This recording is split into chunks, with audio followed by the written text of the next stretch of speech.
Hey, welcome everyone. My name is Dusty Draper, and I am the host of the 321 Report. That is what you are watching right now. If you didn't mean to get on here, just stay here for a little while and hang out with us. Oh, the 321 Report. And what I do, if it's your first time watching, welcome. And if it's not your first time, welcome also. But what I do here is I talk about true crime stories, past, present, not future yet, because I can't see that. But I also talk about human behavior, why people do certain things, or the psychology behind stuff, behind their actions, etc. So that's what we do. And I give people a chance to comment, and I'll try to answer as many questions as I can if you have them. But yeah, that's what we do. It's hard to say it's a lot of fun because the subject matter, but it's enjoyable to try to find answers and to bring justice for these people. So a few announcements I have. I'm working on getting memberships for my channel. I've been approved and everything. It's just I'm trying to get my ducks in a row as far as what I'm going to offer for members, and I want it to be things that I could actually follow through on. I don't want to promise something and not be able to deliver, so I'm trying to figure that all out. I'm going to make a intro video to the memberships explaining all of that, and just stay tuned for that. And this, like I mentioned last week, the channel's monetized now. So during the chat, if you feel like you want to do a super chat or a super sticker and donate something, feel free to. That doesn't mean I won't answer your question if you don't. I will answer questions other than that, but those will go to the front of the line because that's how all that works. So a lot of you have already donated, and I appreciate that. And I'm making plans to go to Salida. I'm not going to tell anybody when I'm going, just for my own safety and for the peace of mind of Tiffany and a few others. I'm going to probably just do like I did last time, just sneak on in there, do my thing, and sneak on out of there before most even know I'm there. Except, I got caught last time by the Ritters because I was flying a drone over their house and over Barry's house. I'm not sure they knew who I was. I really doubt that they were watching YouTube channels like this. Maybe, I don't know.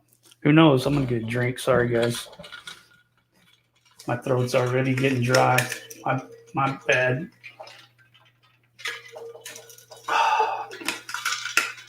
I got a bad habit of spilling that. If I don't put that lid on, it's going to go everywhere, and that'll be a mess. All right. So, yeah, I've got plans to go. I've already bought a plane ticket, as a matter of fact. Still working on doing the, rental car and hotel stuff. I just had to get the tickets are pretty cheap, so I got them while they were. And yeah, it's going to be an adventure for sure. And yeah, you'll see when I come back and have all that footage. It'll be fun. All right, next. Other announcements I have. I wanted to talk a little bit about the Kristen Smart case because I saw some news come out today. And it kind of relates to, some of the cases we talk about on here, especially the cases where a body hasn't been found and someone's missing. Kristen Smart, she disappeared in 1996 when she was 19 years old. Let me put up a couple pictures of her. So this is what she looked like right before she went missing. Saw her at the beach. So there was this guy named Paul Flores that was in college at the same place she was. This is what he looked like in 1996.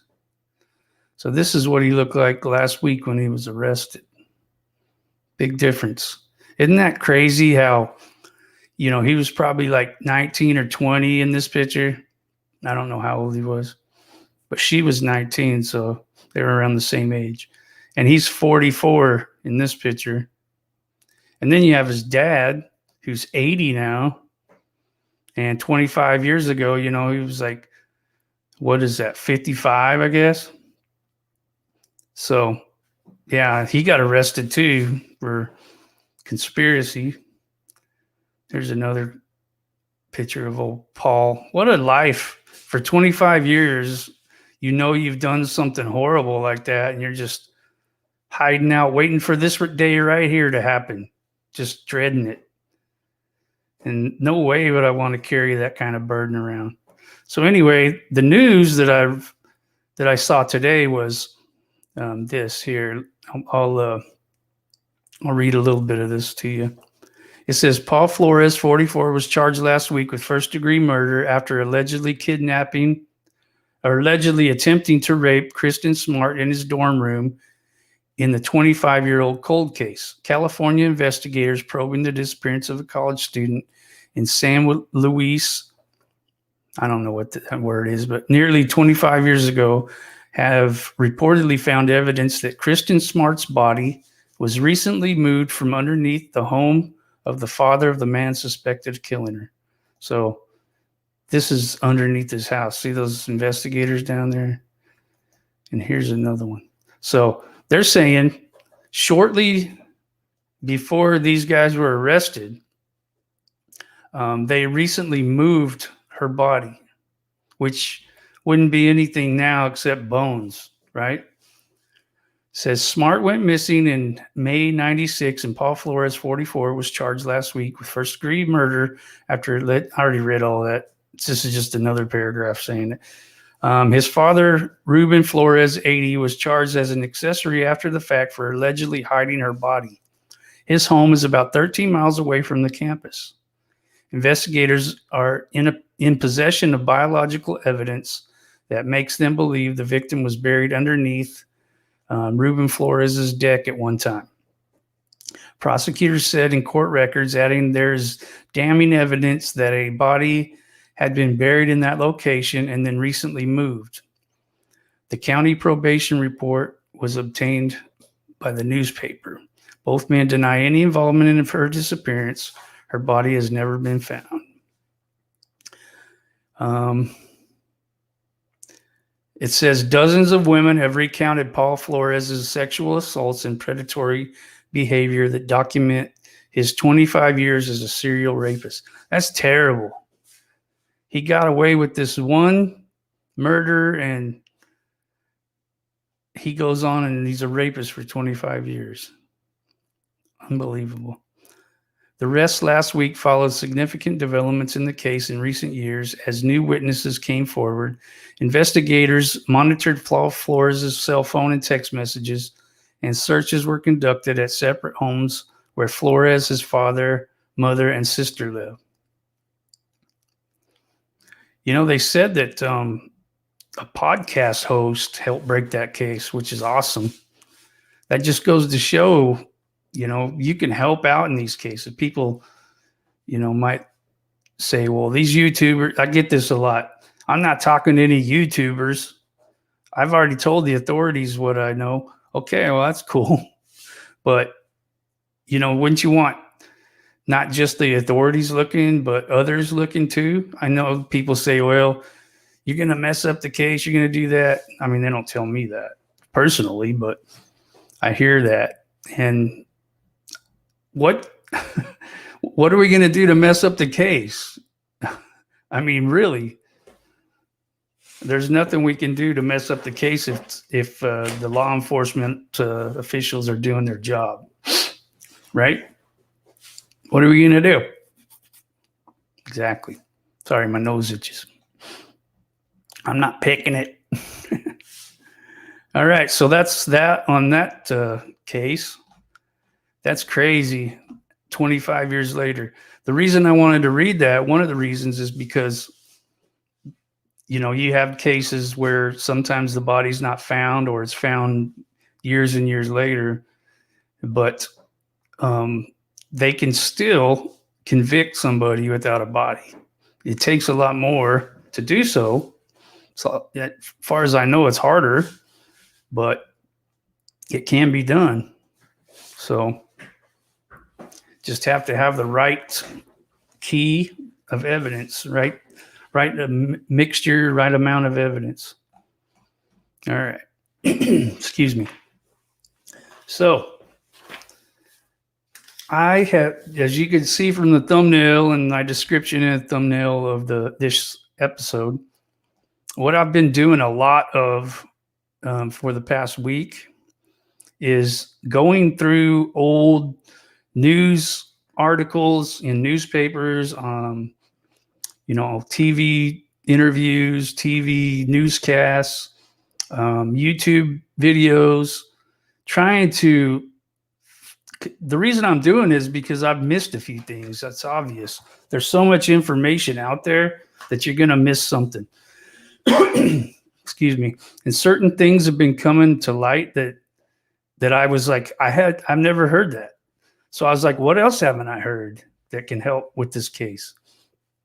So that's why I started digging around. And I've got some help from a lot of you out there that have. I'm going to get that frog out of my throat eventually.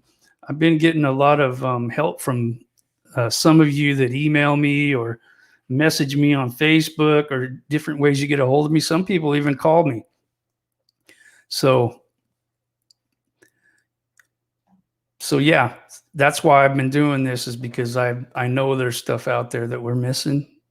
A lot of people probably know some of this stuff I'm going to talk about tonight, but it's okay, because even if you know it, you can hear a different point of view, like my point of view of what I think of the information. So let's jump right in. So the first, I got some videos loaded up, and I'm going to comment on them. These are some of the ones that I've picked out. These aren't all the videos I've watched, but these are some of the ones I've picked out, and they're very interesting.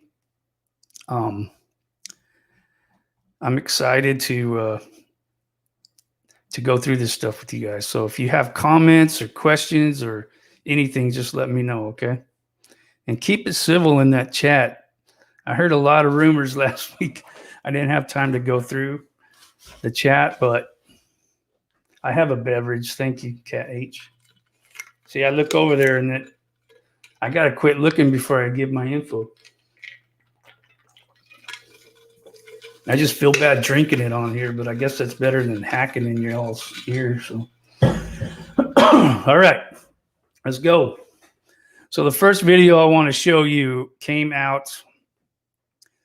Gosh, it was like, I can't remember the date on this one, but it came out like right a week or so after Suzanne went missing. So I'll start this, and if I'm going to comment, I'll stop it and everything. So here we go. Day 9 and no sign Day of 9. Suzanne Morphew. Sorry. No news, not good news. This is Molly with Over at local station Hippie 97.5. They're billed as the heart of the Rockies radio. We try to be the voice of the community. With more than 150 tips being called into authorities, some of their listeners are reaching out as well. If you listen to the radio stations, we have a lot of promos about the tip line number. We have 5, 6 very active Facebook pages and a very active website. We're doing all we can do to help promote that phone number. Francis Bach is a loyal listener. He's also an avid mountain biker. Like, did you hear? Okay, see this guy? Before I watched this, I so I got pointed in the right direction to find this guy, and I appreciate that. But listen to what he says, okay? Sorry, I'm gonna back you up to old Gary again. We have 5, 6 very active Facebook pages and a very active website. We're doing all we can do to help promote that phone number. Francis Bach is a loyal listener. He's also an avid mountain biker. Like, did you hear about that lady that went missing? I go, no. And she was right up in the same area I was. He says he happened to be riding up County Road 225 the same Mother's Day as Suzanne Morphew. Says he spotted a car that looked out of place. Very suspicious, you know. That car was it shouldn't have been there, in my opinion. And Okay, what makes a car suspicious is my question. That doesn't, I mean, what did it say? Free candy inside or something? I mean, I don't get what he's saying.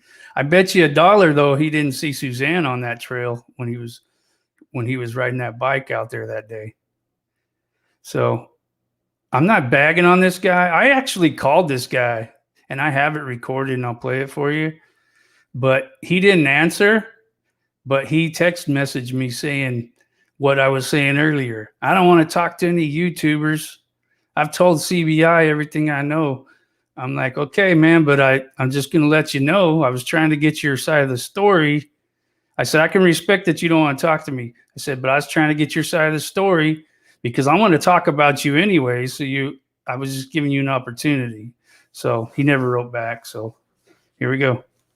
So first of all, he's riding on Sunday on that trail, on that road or whatever. And then he saw a suspicious car, which is, I don't understand. I called the detectives and told them that. A little further up County Road 225 sits a body of water known as Fusus Reservoir. This is the area that Pueblo County Sheriff dive teams actually searched on Sunday, again with no sign of 49-year-old Suzanne Morphew. With the Chaffee County Sheriff's Office, CBI, and FBI all on the case. The tip line number is Hippie 97.5 and its sister stations speak for this southern Colorado community, badly in need of a breaking news miracle. If we can help the community find this lady and make sure that she's home safe, that would be tremendous news for everybody. It would be an important thing. A very important thing, again, the reward for Suzanne Morphew's safe return, $200,000. In Chaffee County, Greg Nieto, Fox 31. All right. So there's some good questions right here. This is the number one question I was going to ask him. What was the make, model, color of the car? And that was one of the questions I was going to ask him. I was also going to ask him if he saw anybody else on the trail besides that weird car or whatever, anybody else biking or hiking or making the wife happy or anything like that.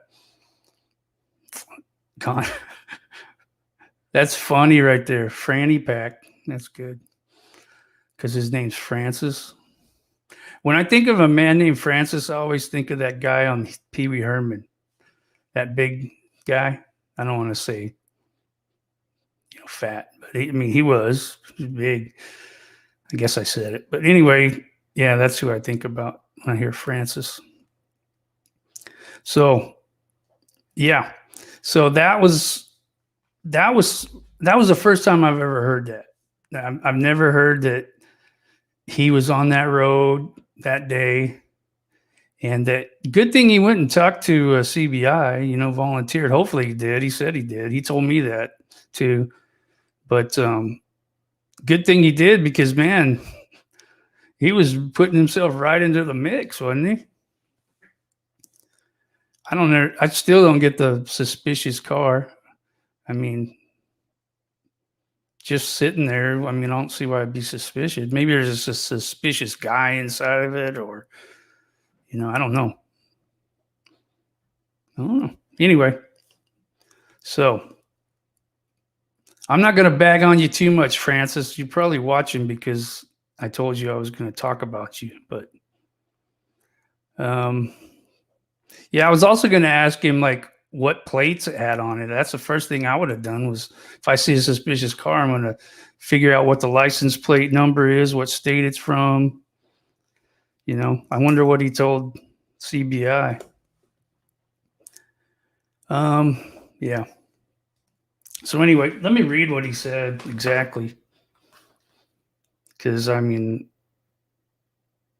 I don't know. It's weird. Sorry, it's taken me a minute. He tried to call me, but I was driving down the road and I couldn't get to the phone. So he was probably just going to tell me the same stuff. I said, I can respect that, but I'll let you know I will be mentioning you and what you said in your interview. Oh, that's my response. Let me tell you what he said. I'm not interested in talking about this issue with YouTubers. Are we like the scum of the earth? Is that what this is going on here? Because people say YouTubers, like condescending. Please do not contact me. There's nothing more to know. I've talked to professionals. Oh, that's what it is. We're not professionals. About what I saw. CBI. Thank you so much. Yeah. I was nice in my response. I was just telling him I was giving him a chance to talk if he wanted to.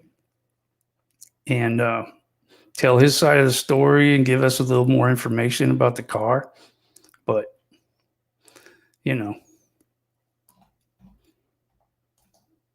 Thank you, Gonzo. Trust the process, y'all. Stay strong. Yep.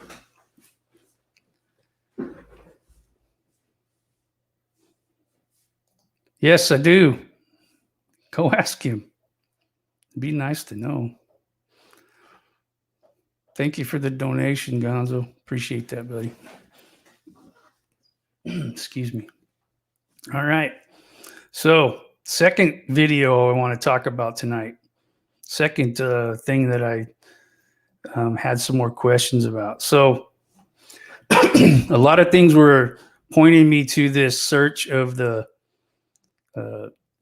construction site for different reasons. There's a lot of different reasons that I have. I got a lot of questions about this one. What I did was I wrote down. I got the video that I was going to talk about, or videos, and I would have some information about what's going on, and then I would have the questions that I would ask, and that's how I did this process. So that's how I'm going to do it. So this is a video by CBS News, and it says Colorado mom's disappearance on Mother's Day still a mystery. So here goes. So that old Gail King in there. We're going to switch Oprah's gears homie. here to a very serious story out of Colorado. There is an intense search underway right now. It has turned up no sign of a missing mother who disappeared on Mother's Day. Authorities say that Suzanne Morphew left for a bike ride near her home about 150 miles south of Denver, and she never came back. Investigators searched her husband's job site over the weekend. Mola Langi is following this story. Mola, did they find anything significant? Well, Gail, police were hoping that a construction site near Morphew's home would lead to some sort of break in the case, but after 3 days of searching, they say no clues were found, so the investigation continues. Do you guys buy that they didn't find nothing there? Like nothing? I don't know. I got some questions. Hold on. Oh, you guys lost me. Sorry. Hopefully I'm back on. Can you hear me now? All right, maybe it's just your end. Another dead end in the search for 49-year-old Suzanne Morphew, a mother of two. Police say she went on a bike ride 2 weeks ago before disappearing. Since Friday, state, county, and local investigators were sifting through this construction site just east of her home, looking for clues. The property's owner said Suzanne's husband, Barry, had previously been hired to lay dirt on the site. But according to the Chaffee County Sheriff's Office, several locations at the construction site were searched. They were unable to make any connection to Suzanne Morphew's case at this time, adding that the property owner was cooperative and not connected to her disappearance. Oh, Suzanne, if anyone Oh, God, I'm so sick of that. hear this, that has you, please, we'll do whatever. All right, guys. I'm not listening to Barry's mojo, like the be blah, blah, blah, blah anymore. So let me see if they're getting closer. So you see they got those sifters, right? Why do they have those? At this point, she's been gone like 2 weeks. She's not going to be bones. Like if there's a body, it's not going to be decomposed where it's bones. So what are they looking for? I'll tell you what I think they're looking for. I think they're looking for stuff like her phone, her Apple Watch that Teresa told us about that she always wore whenever she went anywhere. I think they might be looking for her wedding ring, that big old rock that she had in one of those pictures. I don't know, but they're not looking for bones at this point. I mean, why would they be sifting like that? If you know, let me know. Because yeah, phone SIM cards, that's good. A gun, that's good too. Yep. We did hear that there was a gun missing, right? You remember that? I'm going to talk about that too. This kid that Tyson talked to, well, we'll get into that in a minute. Let's finish this. The search at the construction site comes a week after this emotional plea from Suzanne's husband, a volunteer firefighter. We love you. We miss you. Your girls need you. The family says he was out of town in Denver the day she disappeared. A neighbor reported her missing on Mother's Day. Police recovered Morphew's bike the day she vanished, but they would not say what condition it was in. Days later, officials found a personal item of hers, but did not specify what it was. It's a mystery that has shaken Morphew's neighborhood. Super sad. I mean, it's terrible. It's a small community, she ate at our restaurant all the time. Now, Morphew's family and friends are offering a $200,000 reward for any tips that lead to her whereabouts. In a phone interview with our Denver station, KCNC, her nephew, Trevor, said they're doing everything they can to get answers. We have a team, a force of people working on their computers and on social media, consolidating all the information we find. Well, officials are asking Morphew's neighbors to hold on to any surveillance video they might have for Mother's Day weekend, the weekend that she disappeared, just in case they might need it. Gail, they also say that hundreds of tips have come into their offices. Should be more than that. Very upsetting story, Mola. Let's hope they have a happy ending there. Thank you so much. All right. So I see a lot of your comments, and there's a couple that were talking about burned and, stuff. I mean, it's really super hard to burn a body. It has to be like 1,500 degrees minimum to burn a body up. So I don't know. It's crazy. Anyway, so some of the questions I had, well, I've already went over most of them, but let's listen to some more video that has to do with this search.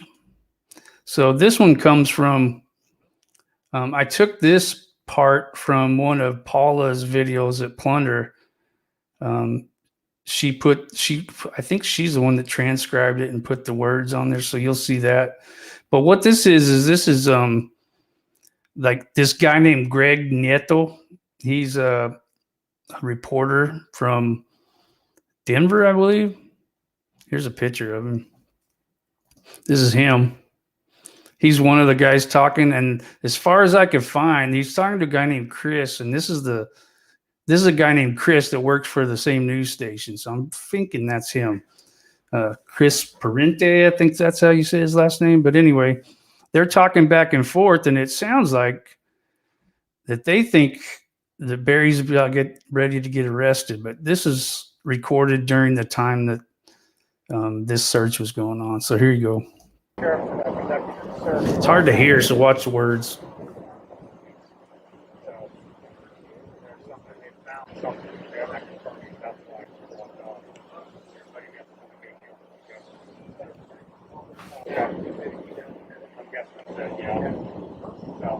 I'm just the messenger. He said as soon as he came, he wanted to come inside. Just the messenger. Hey, Chris.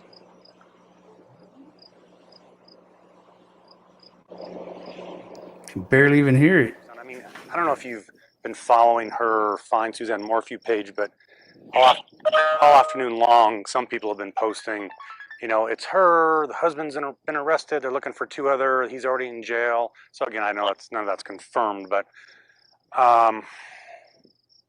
like I say, the only payoff. Obviously, you guys aren't far from the sheriff's office based on the news conference. Negative. We're not very far. I mean, and if I were a betting man, Chris, I mean, I could see them not confirming anything tonight and tomorrow at 11 holding a press conference at CBI in Lakewood. No, I'm serious. I mean, if they're handling public information duties, and when Pugs and I tried to, you know, corner the sheriff earlier in the week and got kind of the kiss my ass type thing, I could just see him saying, "You deal with it. You tell him what happened." And so that's just my theory. Got it. So what I got from that was they're not getting much from John Speasy, the sheriff, which is no surprise because he hasn't been putting out very much information in the past year. So we had like one press conference, I think, maybe two. But I mean, we'll do whatever you want. If you want us to go to the sheriff's office and babysit that, or not the sheriff's office, the jail, just on the off chance some big brigade or, you know, line comes in. I think that Pug's sifting shots, Angel stuff, and then a little bit of his aerials or drone shots, probably the best, you know, that we're going to get. Sure. I mean, to your point, you know, if a neighbor says, "Yeah, you know, last Mother's Day weekend it was weird. Some guy was here pouring concrete," you know. Yeah, I mean, I could go either way. I mean, the chances of us seeing some big line of vehicles rolling up to the sheriff's office or the jail, if it hasn't happened already. Right, one would think that that's already happened. Yeah.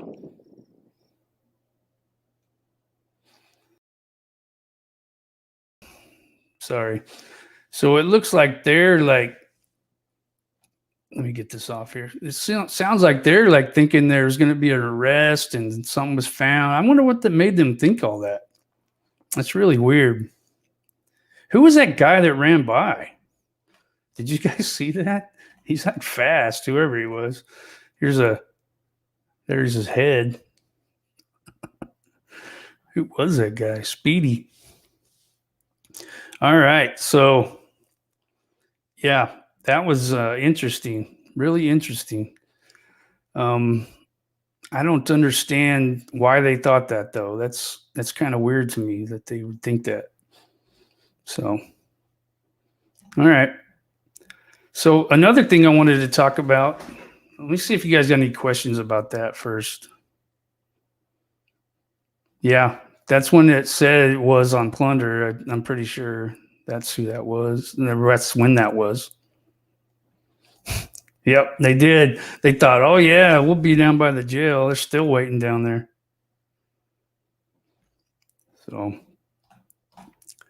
So let's talk a little bit about that. Let me see what video this is. No, that's my cold call video. Trying to find one specific. Yeah. So I'm going to play that one next. It was blank up here, so I had to figure out which one it was. So what this is, I'm trying to stop it without getting it off there. So what this is, if you all remember when I was working with Tyson on the Draper Brothers YouTube channel, he went to Salida several times. I only went once, but he went several times. And one of the times he talked to this kid, I say kid because he talks about just graduating from high school not too long ago. So anyway, he talks to him and this kid throws out some, I keep moving myself. I'm not trying to do that, I promise. So I keep getting myself backstage. Anyway, he throws out some information that ended up panning out a little bit, some of it that we've heard from many different sources.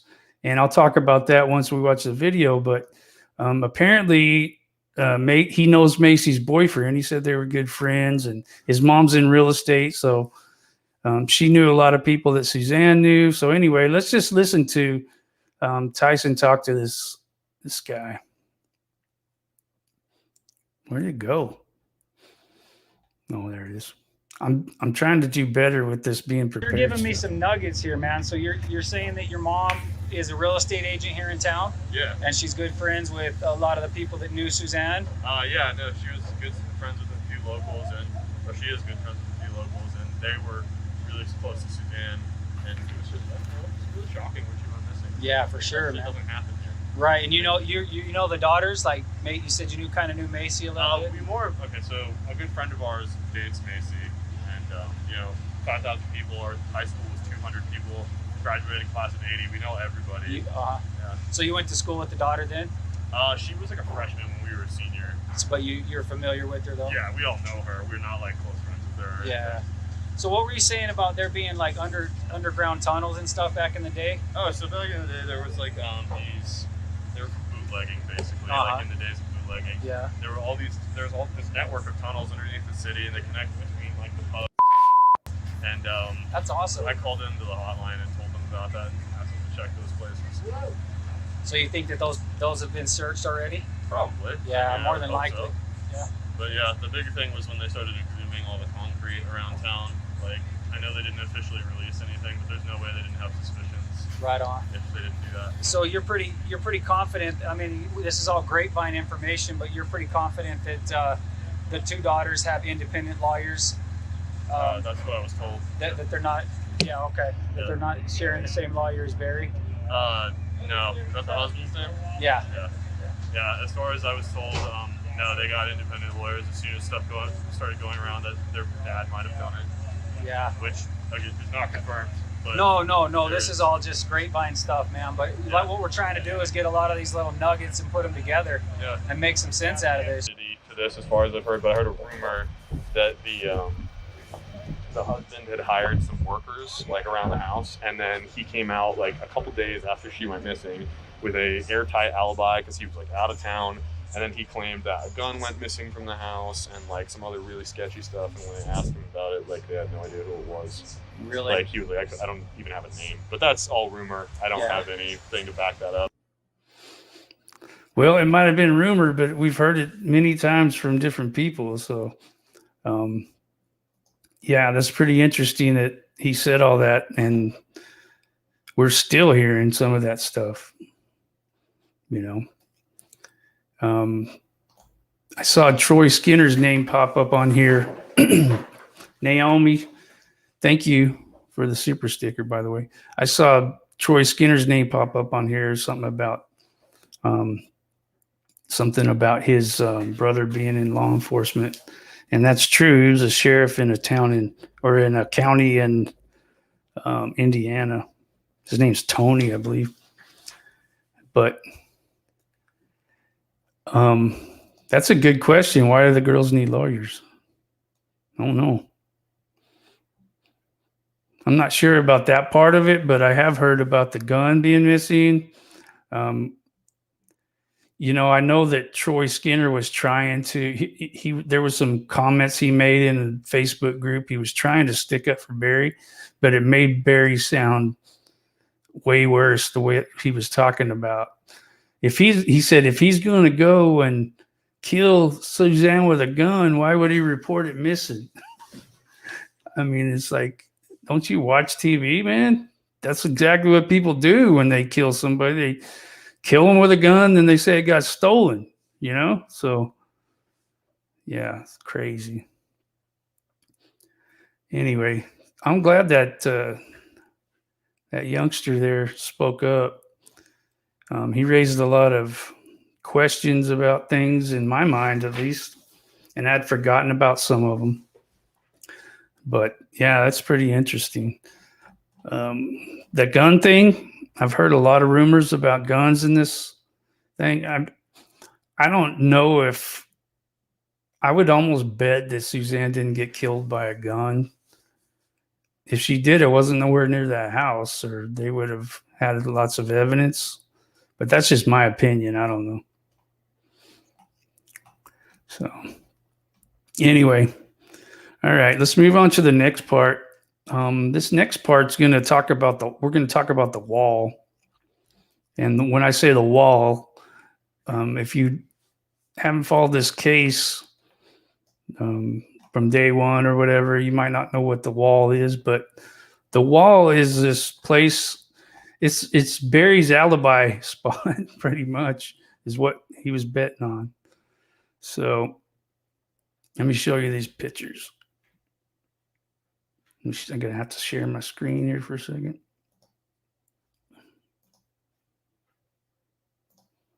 So I didn't want to share the whole thing. Let's try that again. Share window. There we go. All right. So you see these? Let me get this off here. Sorry, Daniel. I'm going to have to take you off there. So here is pictures. I'd go on Reddit a lot and see what they're talking about. And today, this has been 24 hours at least now that this is posted. But this is, if you want to look at something with a lot of comments, and I'm suspicious. I think some of y'all that come here are commenting in here because it's just, I've got to know you. And it almost seems like you guys are saying the same thing on these that you say in here. So anyway, what this is this is a retaining wall. This is supposedly what Barry was going to go work on Mother's Day and the following days, but he was going to go get it set up. Apparently what he did up there was take some, I think they're called caps off of these. I don't have a picture of those, but I invited Martin to come on here, Martin Smallwood, and to talk about this kind of stuff, but he's like, that's not my thing. He'd rather comment, and I respect that. It's not easy doing this. So anyway, he did some stuff before his workers got up there. His workers are Morgan Gentile, Jeff Puckett, and Cassidy Cordova. So anyway, so this person posted about this today, and they were asking if he had his Bobcat up in Broomfield on Mother's Day. And that's a good question, because I've thought that myself, and I thought he had to have had it up there. First of all, he doesn't go anywhere without that thing, especially going to work and stuff.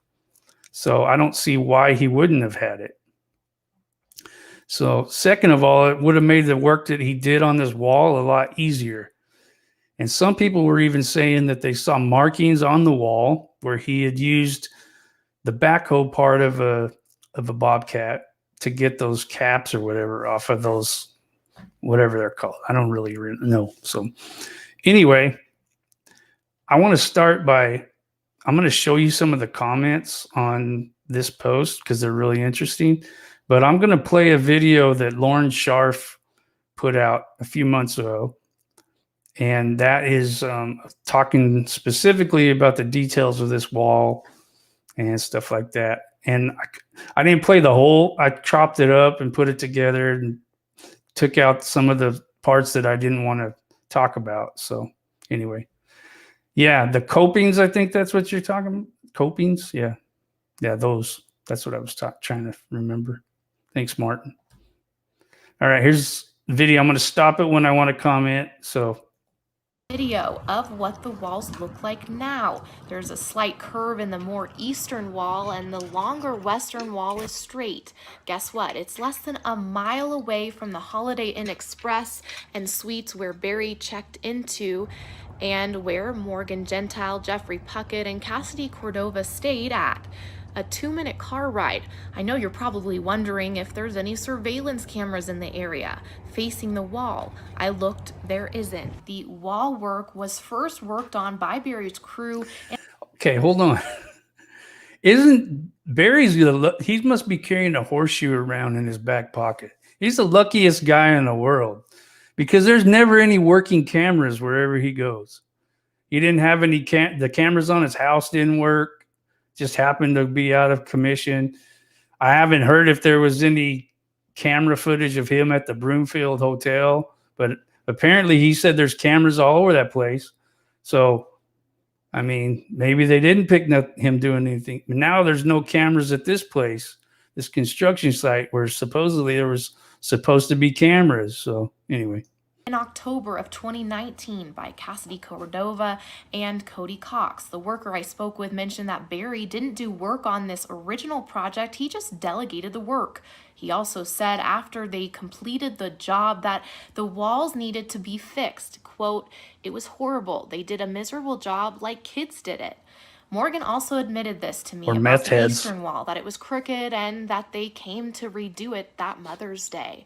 Also, there were revisions to that wall filed on April 7th, so they had to straighten the wall out and add more blocks to make the wall taller and extend it. The second wall revisions weren't filed until July 9th. This worker told me he had learned on May 7th that a crew would be heading back to the Broomfield site on Monday, May 11th to redo the wall, not Sunday, Mother's Day. He told me, quote, "It being the job wasn't any way urgent. No one crowded him to do it. Meeting deadlines for his company is important, but in no way did he seem like this job in particular was an emergency." So what did the wall look like after Sunday, May 10th? Morgan told me that when her, Jeffrey, and Cassidy arrived Monday morning, she said it looked like Barry had done about 30 minutes. All right. I'm going to back this up because I want to comment on His something. company is important, but in no way did he seem like this job in particular was an emergency. So this guy she's talking to, he's a worker for the company that hired Barry. And he's saying there was no emergency, there was no rush on it. But it seems like the way Barry was acting, he needed to get up there. He needed to take Mother's Day to do it, to get it ready. And because, you know, all these druggies that he had working for him, those are his words. He called them all meth heads. Said they screwed up the wall and all that other stuff. So, yeah. But everybody that talks about it besides Barry is contradicting the things he says. So what did the wall look like after Sunday, May 10th? Morgan told me that when her, Jeffrey, and Cassidy arrived Monday morning, she said it looked like Barry had done about 30 minutes of work to the wall. She tells me Barry supposedly removed the capstones, which is the top layer of the wall, and moved some dirt around in the middle. I asked the worker what tools would be needed to do this type of work. He said a crowbar and shovels, but typically a bobcat. He said the capstones are glued on with adhesive. The rest of the blocks are held together by geogrid. Before I tell you more, I should inform you that for the city of Broomfield, you have to get permission by the city to work on Saturday and Sunday to minimize impacts of work in the rights of way of the public. According to Broomfield Municipal Code 14-10-150, workers are only allowed to work Monday through Friday, 7 a.m. to 7 p.m. The ordinance specifically prohibits work at any time on Saturday, Sunday, or any holiday, unless the construction inspection supervisor or building director gives written permission. No work permits were approved for Sunday, May 10th. The construction inspection supervisor confirmed to me that the county and the city of Broomfield policy is to not issue work permits for a Sunday unless under great emergency. These pictures are from Tuesday, May 12th. You can see Morgan, Jeff. Okay. What kind of car is that? I think that's a Subaru, right? That looks like a Subaru. Working on the. Is that Morgan's car? Uh-oh. Got some stuff going on in the chat. Sorry, Brenda. Hope you stick around, though. I'm not trying to... I just want to get these in real quick. That's really nice, Jilly Bean. Thank you so much. It's really nice of you to say that. Okay. See this Subaru? I think that's a Subaru. It looks like one. I mean, I'm sure AK and Gonzo know what she drives, but that's what it looks like. And the reason I'm asking that is because let me show you something real quick. So, see this car? I don't know if that's the same one. It kind of doesn't look like it now that I say this. So this car was in the video that Tyson took the day before he met Barry, and when Barry drove by him and he said he looked all frazzled and wet and all that stuff. So anyway, that caught my eye today when I was looking at it, because I thought, man, that looks like a Subaru. And if you remember, there was a picture in the Daily Mail or somewhere where Barry was tying his shoes on the back of a car, and in the background you saw a Subaru that looked exactly like this one, actually, and it had the bike rack and had two bikes on it. So if anybody knows whose car this is, it just keeps popping up. And this was parked there the same time that Barry was parked there that day Tyson walked by. Tyson has video of himself walking by, shows Barry's truck, Tyson's truck, and then there's like a Toyota truck sitting there, and then there's this Subaru. So anyway, just a little sidetrack, but I just remembered when I saw this. So there's Morgan, Jeff, and Cassidy doing the best they can to put that wall, to fix that wall, but they ain't got nothing they need. They got like shovels and stuff. Here you can see the tools they used to disassemble the wall and put the wall back up, and what the wall looked like then. My source said it's true. They had no material, no equipment such as a skid steer, backfill, or block to make the wall taller and extend it. This picture of the wall is from Wednesday morning, May 13th, when Morgan, Jeffrey, Cassidy all were back in Salida. The guy I spoke with said he was shocked with the amount of material they moved with shovels. It looked like the work was done in a hastily fashion, done in a hurry, and didn't make it taller. He even said it looked worse than before. Also on EA Outdoor Services LLC website states an EA Outdoor Services member normally monitors the progress each day to ensure that the project is on track and installed properly. So my question is, who from EA Outdoor Services was monitoring Barry on Sunday when he started the project on the wall? Was it Tony Miller? When I called Tony Miller, the president of EA Outdoor Services, who is friends with Barry and hired him for the job, he told me, quote, who else would hire Barry for one of these jobs? He screws them all up. They look like crap. It has to be friends. No comment. He knew why I was calling and who I was, but didn't want to answer any of my questions. There is no question. There was not a member of EA Outdoor Services LLC monitoring more. He looked like he had a mouthful of water or something. What is he doing? Where's he at? Where's Puckett? Were working for when they worked on the wall. This is likely another reason why it was hard to pinpoint where this job was. Company I want to see Puckett again. When they worked on the wall. Whatever. This is likely another reason why it was hard to pinpoint where this job was. I do know that Broomfield police have no record of assisting Chaffee County Sheriff's Office with their investigation into the disappearance of Suzanne Morphew, and did not have records of searching a hotel room associated with Barry Morphew. But here is a picture dated May 28th of the same wall Morgan, Jeffrey, Cassidy worked on the Monday and Tuesday following Mother's Day. This was taken by the geotech inspector. You can see the backfill behind the wall is removed. My source said that the subcontractor did remove the backfill behind both walls, but they did not remove the original footing. Yeah. The footing goes below the first course of the block under the wall. It is supposed to be a compacted base. It's like a foam to help the wall from falling forward. This worker described it as a trench in the ground 1 foot deep and 2 feet wide, and he tells me it hasn't come out till this day, and it hasn't been searched either to his knowledge. He said, quote, I would have hoped that they, being CBI, would have brought the dogs and checked it, but I don't know if they did that. I don't believe they did.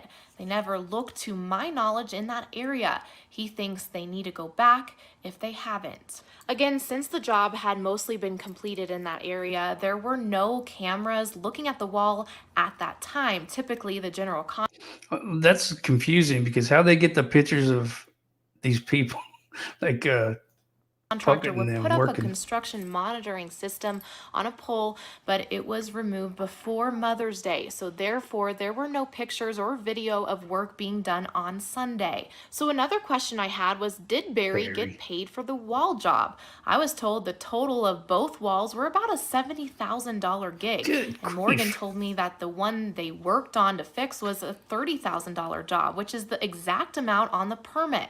I was told that Barry never invoiced for the work, but paid Morgan and Jeffrey. My source told me that Barry delegated his work to the original crew back in October of 2019 and didn't take an active role in that job, but on allegedly Mother's Day, he did, working all day alone. My source said, quote, none of it made any sense at the time, and it does not today. Amen.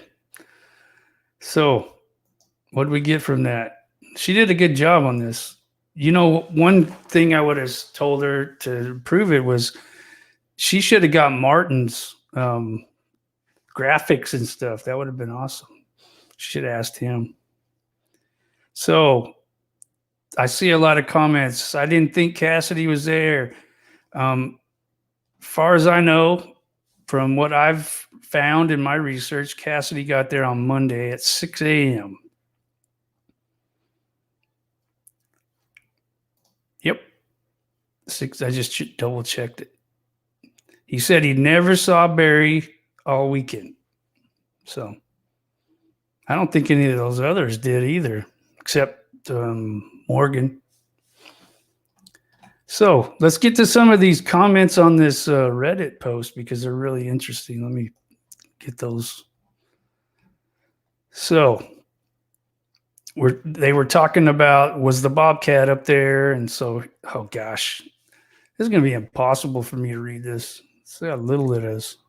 Okay, I made it full screen. It says, okay, so maybe the answer is actually simple, the wall. And I don't know what they're commenting on, but there's some interesting comments. It says the task force isn't going to excavate a place that, because they're talking about, I know what they're talking about now. You know how Lauren just said that they haven't been up there to tear out that footage or whatever, or even take the dogs. This is this guy commenting. The task force isn't going to excavate a place that he may have been, talking about Barry, the Salida site, and ignore the place where they know he was, Broomfield. So the apparent lack of excavation at the Broomfield location is going to have been based on solid evidence. If they didn't dig it up, it's not going to be based on logic, like he probably wouldn't do that. Rather, it's going to be based on something substantial. He couldn't have done that because. So I don't think the wall factors in at all, except for as far as Barry's alibi in quotation marks goes. And then this person, seriously, dude, that's their name. Does law enforcement ever make a mistake? Do they ever overlook something? Are they human? I think so. No cameras. He's out there alone. What would stop him? Like this is somebody's name on here, so it says like was no bike ride said. He could have hidden her in a concrete pipe, normal looking landscaper stuff. And this is a response from Real Mass Guy.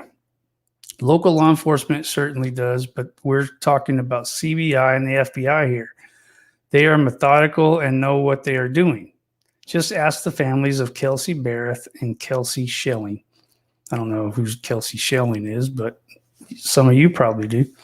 Both killers are behind bars and both bodies have never been found. This isn't some small town police department going it alone. If that was the case, then all bets would be off. Well, then, if Barry really did it, it's amazing he's been able to pull it off thus far. Yeah, no kidding. All right, here's some more comments. Kinda Sleuthy said, your earlier thought about BM. I really think that's funny. That's his initials. Having taken his Bobcat to Broomfield and returned it to his home Sunday is apparently correct. In the middle of the Sharf video below, that's the one I just played, he did about 30 minutes work, took the caps off the wall, and moved some dirt around. One does not move dirt by hand. That better describes the use of the bobcat. And also, same person says, I also have wondered why they didn't investigate Broomfield. At some point, Broomfield law enforcement said that CCSO had not contacted them on the matter. Something made them sure she wasn't taken there. Maybe they have video of him en route that shows the cab in bed. I don't know about that. All right, here's some more. The odd thing is they went to all the effort at the Salida site, talking about that construction site we talked about earlier, and apparently came up empty, right? That's debatable. And like was no bike ride pointed out, would anyone really notice a landscaper doing anything suspicious with a retaining wall in broad daylight with all the official equipment? I would guess not. Here comes the real mask guy again. It says, that's just an insane risk regardless. You're talking about transporting a body and burying at a likely place for law enforcement to look, all in broad daylight. That doesn't seem to be normal offender behavior. I'm convinced there's a dark period, that I like that word, or that phrase, dark period, where he dropped off the map and appeared again. I think this happened prior to his arrival there. And yes, I absolutely believe they completely struck out at that Salida site. So this guy thinks that they didn't find anything at the Salida site, which could be that could be the case. But I like how he said dark period, because if you think about a lot of these cases, they have those dark periods. Think about Letitia Stout. When did her stepson, Gannon, ended up all the way in Florida? Now, how'd that happen? There had to be some dark period somewhere where that was made to happen. I don't know if she personally did that or took him out there or somebody else did or whatever, but there was that dark period. I don't know about Chris Watts. He's pretty dumb, to be honest with you. So, I don't remember a dark period. He was pretty much on camera and all that other stuff. So everything he did was pretty much stupid, to be honest with you. So anyway, let's go back to these real quick. Dark period sounds like the unaccounted for 3.5 hours Andy described. I'm not sure what hours he's talking about, but if any of you know, let me know in the comments. I'm going to start using the phrase when talking about the disposal, either by burial with a bobcat or a wood chipper or disintegration with lime and other chemicals somewhere on that mountain. Edit, checked, and Andy said 3.5 hours, adding link and quote. So there's a link. I should have pulled that one up. I probably still can. My sister was murdered, Mormon said, and she was hidden within a 3.5 hour window. So that I can draw a circle on that and tell you she's within that circle. And that's what I know happened. I wonder how he knows that.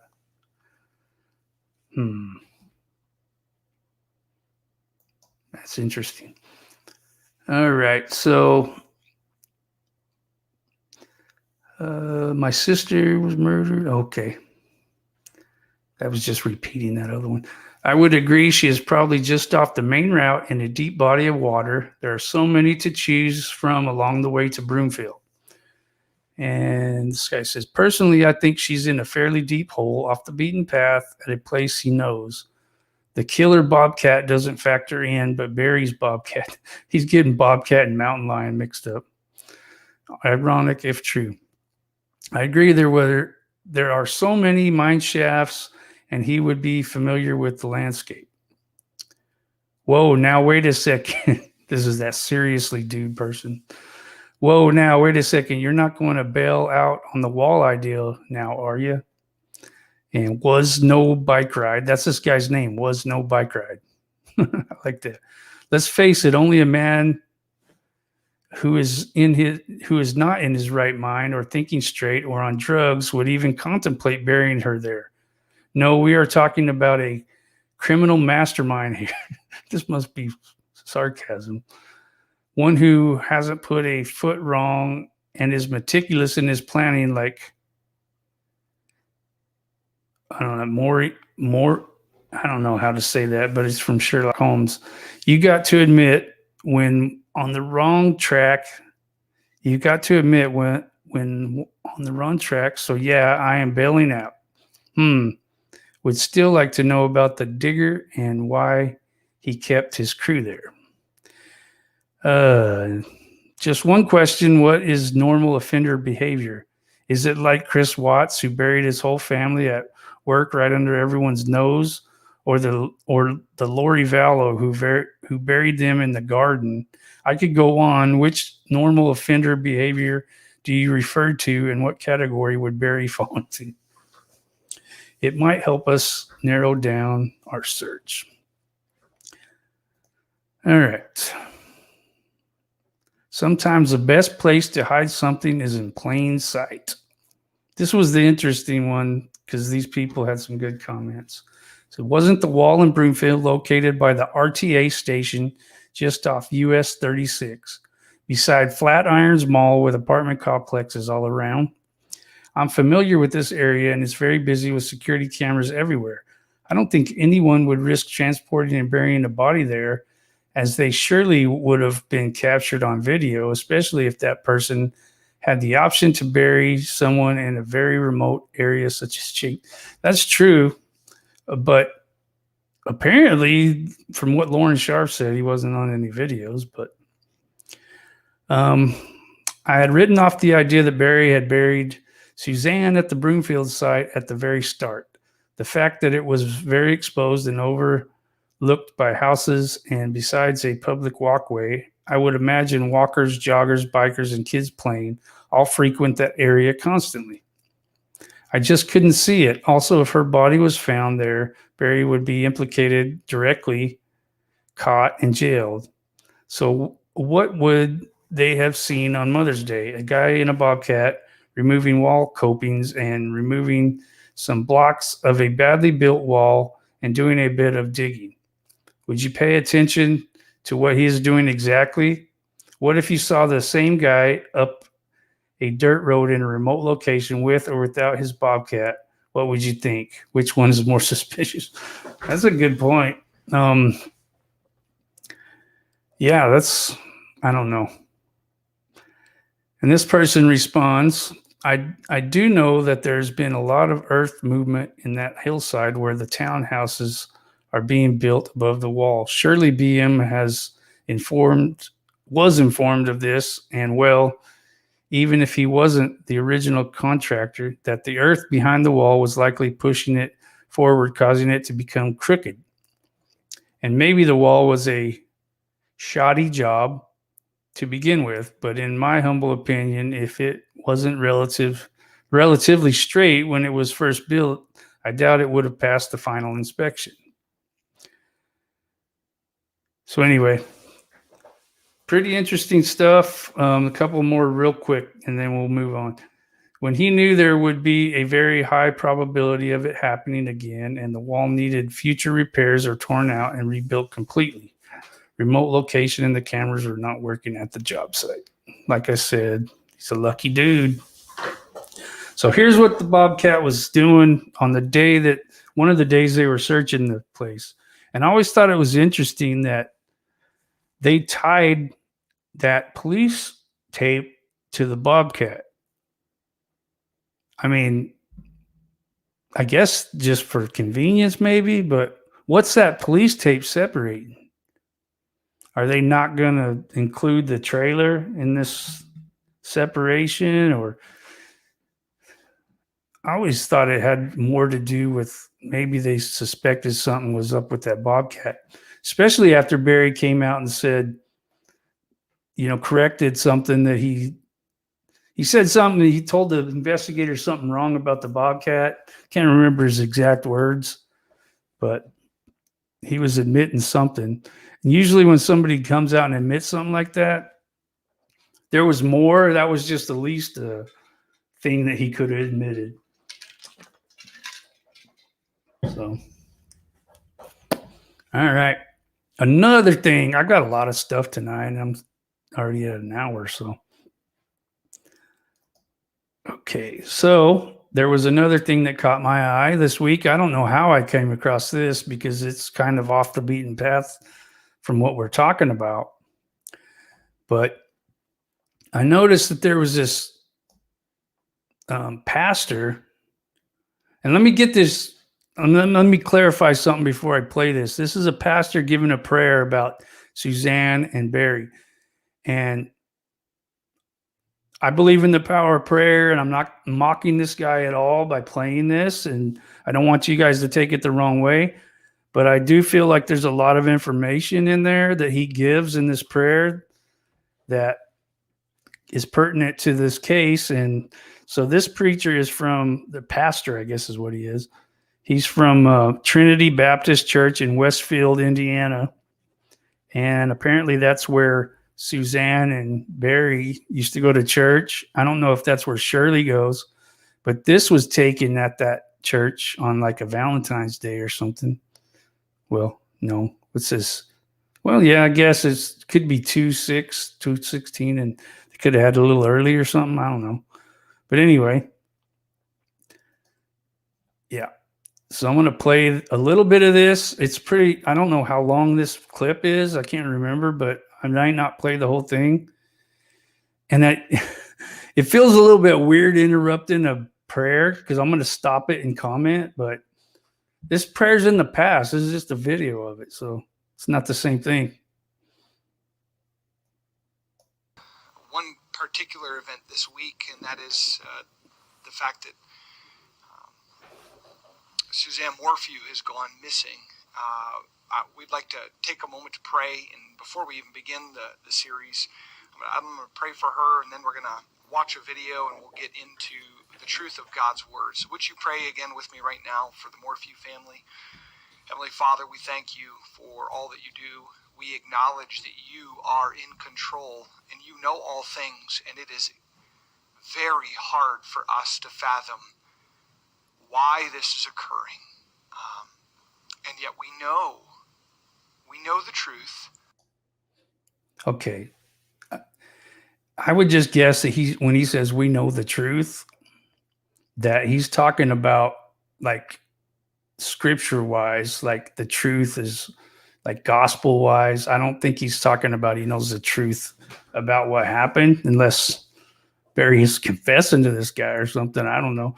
But it made me stop and take pause because Barry was saying if people just know, they don't know the truth, so they're going to say whatever they want to say. So it kind of caught my attention. We know what Scripture says, and you are still in control. And Lord, this world is filled with wickedness and evil, and it appears, Lord, that has deeply affected now the Morphew family. Lord, we acknowledge as well. Amen. It's affected them. That things do not look good, and it is going to require a miracle at this point from you interceding with no information, no evidence, no facts to move. Okay. How does he know there's no information or no evidence? How does he know? He doesn't know this. Lord, we acknowledge you must intercede here. And I pray, Lord, we love the Morphews, and I pray you'd continue to be with them, be with Barry, give him wisdom, help him to make very careful decisions right now. All right. That didn't work out, did it? He wasn't making careful decisions at all. His decisions were all wrong, all questionable. As far as business-wise goes, he made the right decisions, I guess. But as far as like finding his wife, making himself look innocent, he made all the wrong decisions. With Macy and Mallory as they're in pain and missing their mother. Time out. What? Where is he getting this from? I haven't seen none of that. Maybe he's just assuming. I haven't seen no pain or anything. Oh, Lord, be with Shirley as she's out there, that she's so strong in the faith that she can be a comfort, but at the same time, Lord, give her peace. And so, Lord, we ask for you to intercede, and we ask for your will to be clearly known to us as to what's going on. And Lord, that you would ultimately be glorified. And so, Lord, we ask, we only have questions. We have no answers. And in faith, Lord, we turn to you, knowing we might never have all the answers we want, but we will trust you. But we do ask for wisdom. We do ask for a miracle. Lord, we thank you for their kindness and their friendship, the love that they've shown us. And we ask, Lord, you would bless the Morphews right now. Bless them with peace, with comfort that is beyond the understanding of this world. But Lord, also that you would bless with some good news. And so, Lord, we thank you. We thank you in advance for the answers to our prayer requests. We thank you for the answers that you will give in your time. And Lord, I ask now that we be patient, that we persist in prayer. Wonder if he still feels like being patient's the right way. That we do it to the honor and the glory of your name, that we remain focused in faith upon you. We pray this in Jesus' precious name. Amen. All right. So I noticed a comment out of this corner of my eye. Okay, here you go. I'll tell you that they do not show it whatsoever. If they're feeling pain, they don't show it. Okay, that's what all I'm going to say. Like I don't know if they are because I haven't seen it. I have seen the exact opposite of that, of pain. I see them vacationing in paradise. I see them acting just like they did before she went missing. So yeah, I'm going to say that so far I haven't seen anything that shows me that. Logic would tell you that they should, yeah, but actions are telling me something totally different. So I would hope that they would love their mom enough to where they would be sad that she's gone, but I just haven't seen any of that. So that's all. I mean, you can get indignant all you want or get upset that I'm saying that or say that I shouldn't be saying that or whatever because it's not logical, but I mean, I guess that's just what I guess that's just what you're going to have to say because I don't see it. See this? They've given all their mother's clothes away to charity. I know people who have lost a loved one like 15 years ago almost. And you go to their house and that loved one's room looks exactly like it did the day that they lost them. And you know why? Because they can't bear to part with anything that they have or change anything. And then these girls are doing stuff like this, giving all their mom's clothes away, selling her stuff, selling her house, all that. So don't sit here and get all self-righteous about it because it's just the way it is. I'm calling a spade here. That's all I'm doing. So, and I'm not just picking on S. Brooke here because I've heard it many times in other places, and it's not just her, but her comment just kind of triggered me in that direction because I've heard that so many times. So, anyway, that's just terrible that this happened. They gave all their stuff away. Golly, I don't understand. So it said, here's some questions. I'm going to answer some of these questions because that's just where we're at in this process here. If law enforcement questions this preacher and someone has confessed a mortal sin, do you think the preacher will feel obliged to divulge this info? So there is such, I mean, he doesn't have to. I think there's a thing where you have to notify law enforcement if someone's in danger. Like if somebody says, hey, I'm gonna confess to you that I'm gonna go kill somebody or I'm gonna go sexually assault somebody or something like that, they have to tell. But I think if it's like a past thing that they're trying to repent of or something, they don't have to tell. So that's just like a lawyer, I guess, that kind of thing. I know in some churches they have like a legal department where they call these lawyers and they ask them, hey, you know, what do I do about this to cover our tail ends or whatever? And yeah. So they give them advice, you know. Anyway. Sometimes I know that it takes a lot for me to get worked up as far as like when there's a comment or something, because I've heard everything pretty much.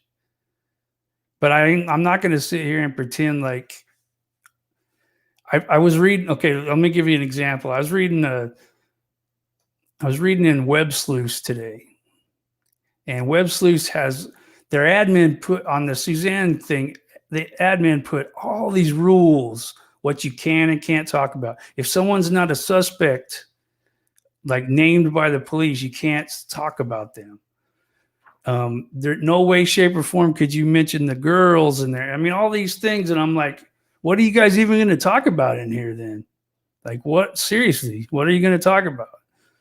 And that was at the beginning, and that makes me feel like, how do they feel about that now? So, thank you, Kay. Social equality, I appreciate that. Hope I didn't miss anybody on this.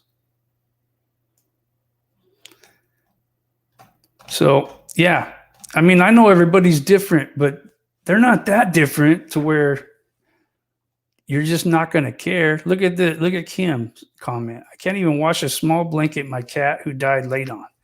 Exactly. That's what I'm talking about. Like, grieving sucks and it's hard and you're going to show it. You know, you're not going to do things like what's going on in that camp over there. In that family. It's just not normal. I'm sorry.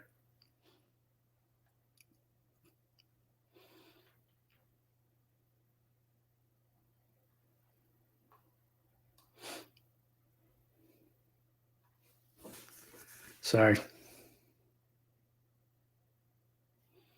Yeah, it is. I believe it though. I mean, if it comes from Teresa, she's not going to say something if she doesn't know what she's talking about. So I believe it. I also believe it because of their actions so far.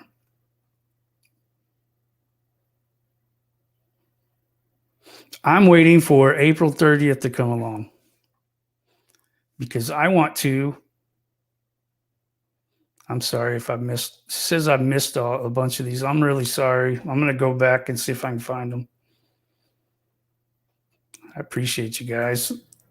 I've gone almost all the way back and I can't find any of them. So anyway, I'm sorry, but I really appreciate you guys for doing that. It's just hard to keep up with all this stuff and still talk and keep my train of thought. So I'm doing the best I can as far as thanking you guys. But if I missed you, I'm really sorry. But anyway, there was something I was going to comment on. What was it? No, she can't be declared legally dead. I think it's 7 years or, you know, or evidence enough to prove that she's deceased. I don't know. With lack of a body, I don't know how you could do that. I guess if there was like a lot of blood loss and stuff like that. So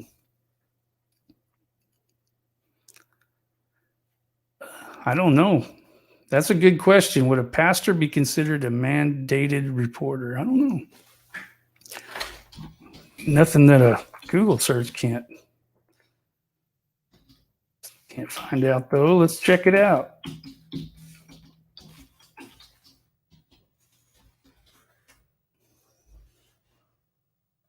says here, and I don't know, this is on www.childwelfare.gov.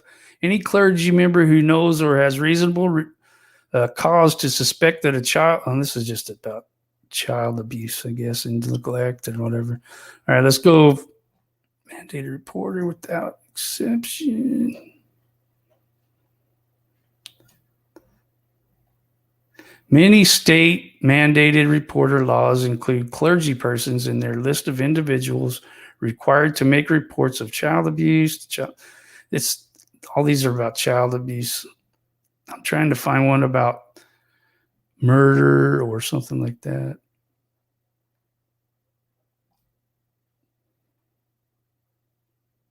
I don't know.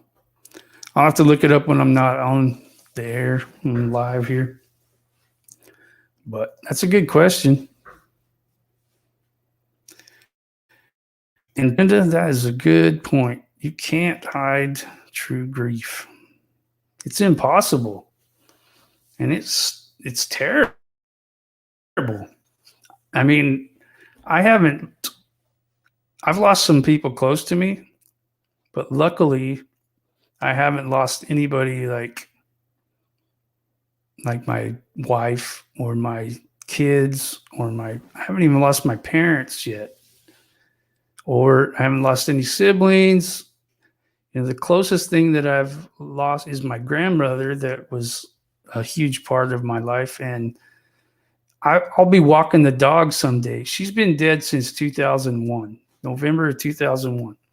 And I'll be walking the dog some days and I'll just start crying because I'll be thinking about her and I miss her. And, you know, it's sad, but, you know, I don't understand how somebody can move on so quickly. It's amazing.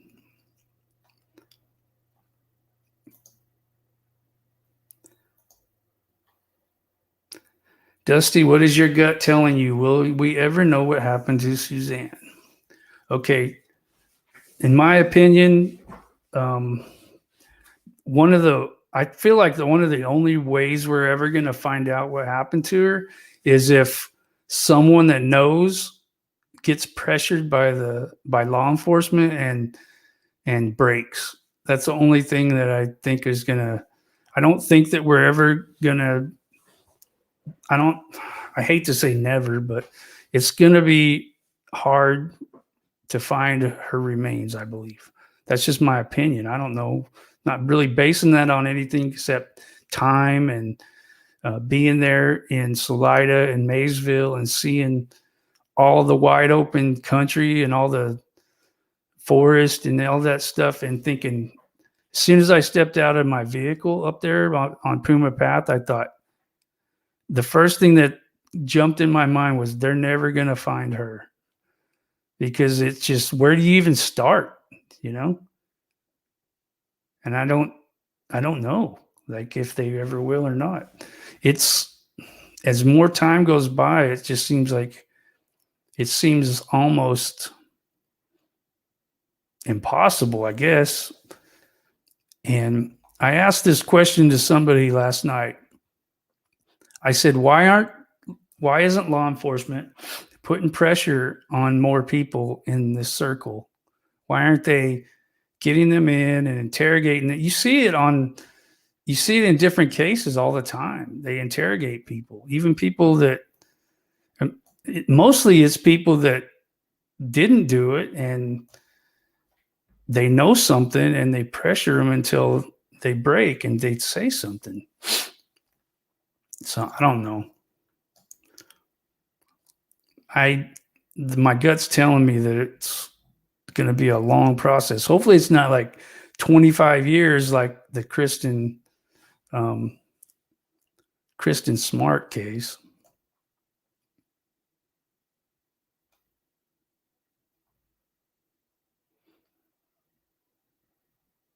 I'm just reading through the comments. Yep. 7 years to declare dead and no statute of limitations on murder. Yep. But you know, I get the fact that if they don't have a body, they only have one chance at getting this right. And I've heard that many times also. So it may take a little longer to get it right, But the thing that frustrates me is the person that whoever did it is out there running around. I mean, they're not being held responsible for it.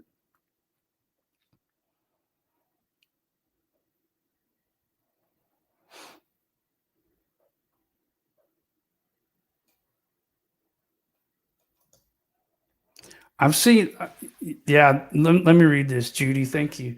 We haven't seen Mallory, Macy, or Barry expression any emotion whatsoever since Suzanne was reported missing. This is unacceptable to me. Yeah, I've seen them express some emotions, but it ain't the right emotions. I've seen Barry express anger when he's, interviewed and stuff. Mostly it's about, where is it? I haven't loved another person since 1988. Stuff like that. And then saying, they're a bunch of meth heads. They're just mad because I don't let them work for me anymore. Like he's this big old charity guy or something, giving people jobs.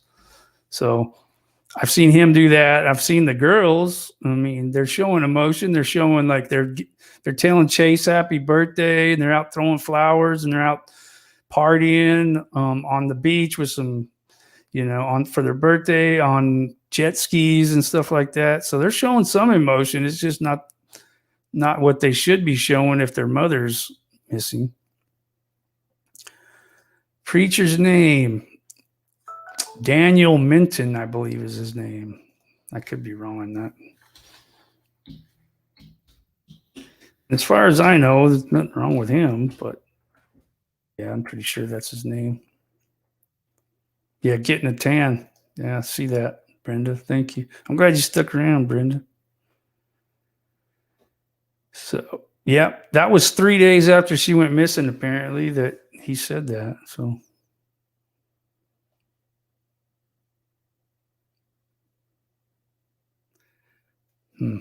weird. Yeah, his name's Daniel Minton. So, I had it right. I remembered the one. I'm bad with names, but unless I see them over and over, like in this case. Okay, I wanted to bring one more, not one more, but I wanted to bring something else up that this, one of these comments reminded me. Colleen Francois. I think BM planned this back in Indiana. That's why he wanted to move to Colorado. Okay, I'm not, yeah, I don't know if that's true or not, but you reminded me of something I was going to talk about. So thank you. Why did they move when they moved? I don't understand. So Mallory goes out to college, right? Out to Gunnison at Western Colorado. So if I'm not mistaken, she graduated in 2017, and she went to college out there the following year or whatever. So you have Macy that's in, I don't know if she was just starting high school. I mean, that one guy that was in Salida at the bike shop that Tyson spoke to said that when he was a senior, she was a freshman. So she hadn't even started high school yet. And they're going to move because their other daughter moved across country. So they're going to follow her. So why did they do that? Also, Suzanne's in the middle of cancer treatment. She has her doctors. She has all this stuff that she's going to see to treat her cancer. And then they're going to move in the middle of that too. Okay? Does that make any sense? Why would they do that? Why do you think that they moved across country? I can tell you some of the reasons I think they did. And I've said this before, and I'm not going to back off of it because I think it more than ever now is I believe that Mallory has some type of mental problem. And I do too. I'm not saying that as anything against her. I think that she has some kind of problem just by her actions, by her expressions in videos, and the way she acts in videos. I've been around a lot of people with mental problems, okay? I have. And I deal with some of that stuff, you know, some anxiety, some depression, some whatever. I deal with stuff. That's all mental disorders. But hers, I feel, is a little bit different. I feel like maybe her family didn't want her that far away. Maybe she was having problems when she first went to college or whatever. I don't know. I'm just putting it out there. But I think that has to be one of the reasons that they would uproot everything. I mean, it doesn't make any sense that they would move when all that's going on, when Macy's just starting high school in the place she's lived her whole life, and Suzanne's going through cancer treatment. They're just going to up and move in the middle of all that. It doesn't make sense to me.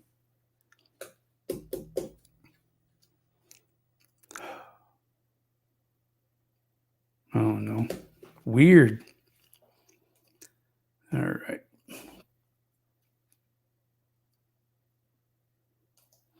They wanted to keep watch over her. Yeah. I mean, I don't exactly. I want to show you guys some stuff. And I'm not showing you this stuff, these pictures. These pictures are from Suzanne's Twitter. And you can all go look at them or whatever. But I pulled them off because I wanted to make some comments about them. So, and I'm not saying Suzanne did anything wrong by doing this. I think she had a reason for doing this. But if you go to Suzanne's Twitter and you look through there, I've mentioned this before, but I'll mention it again. If you look through there, you have post after post after post about Mallory. So this is back in 2016. It says, so happy for this girl who gets to explore the West for 10 days with her dad. So Barry used to take Mallory on these hunting trips and whatever. And yeah, he took her, and Suzanne posted about it a lot. Here's another one, 2015, Mal's amazing adventure today. And then she says, that's my man, Barry overlooking. They went to Colorado. I mean, here's another one from, that might be the same trip. Let me see. Well, if it's the same trip, yeah, it is. Yeah. So that's the same one. But anyway, that's weird. Barry's carrying a cooler there. So hope you have an amazing adventure together in Colorado. Love you both. Sis and I miss you already. So proud of this girl. I wonder what she's so proud of out there. Why is she so proud of her? She's just going hunting and stuff with her dad. So happy for this girl. She gets to go do this stuff. Why? I know she loves her kid. But why are you proud of her? Like, what's she doing? She's wanting that. The reason I think that she's saying all this, she's trying to help her. She's got issues, and she's trying to build up her self-esteem. She's trying to help her. She's always posting about stuff with her and Mallory, and she doesn't with Macy very much. See, she's always saying she's proud of her, which is awesome if she's proud of her daughter. That's not what I'm saying. I'm just saying she overly does it with Mallory, and she doesn't do it very much at all with Macy. So that's different. But even on her Facebook, same thing. She puts her profile picture with her and Mallory and not with her and Macy. So, you know what I'm saying? Like, it's almost like she was trying extra hard to mother her and help her, and it makes you wonder why. What issues was she having where her mom felt the need to do all that stuff? I mean, if you think about it, the one that should, I mean, she must have felt like, okay, Macy's in a good spot. She's not going to be offended by me doing this, because she never hardly posted about Macy. There is a couple things on there, I'm not going to lie, but there's a lot more with Mallory. So it's almost like she needed that more. You know, that's the way I feel about it. And I've seen a lot of that. That's like I said at the beginning of the show. I talk a lot about human behavior, and I've had a lot of experiences in life where things like this I've observed dysfunction or whatever you want to call it. I've observed reasons why people do stuff. I've been around a lot of people my whole life with big families and stuff like that. So, I know what I'm talking about sometimes when it comes to some of this stuff, and it's because I've had to see it. I may be totally off base here, but I don't think I am.